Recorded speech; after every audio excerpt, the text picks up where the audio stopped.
ओम अप्यानविष्यामि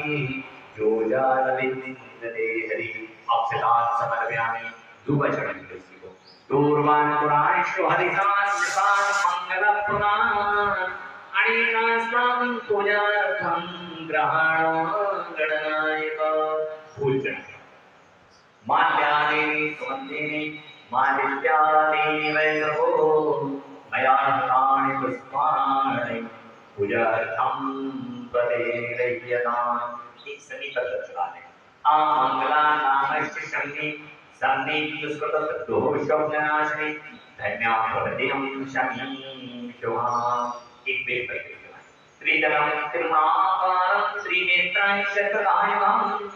त्रिजन्मपापशङ्कारं बिम्बभद्रं देवार्पणम् अखिल और गुलाब अखिल भोगे पारवं देवी परावना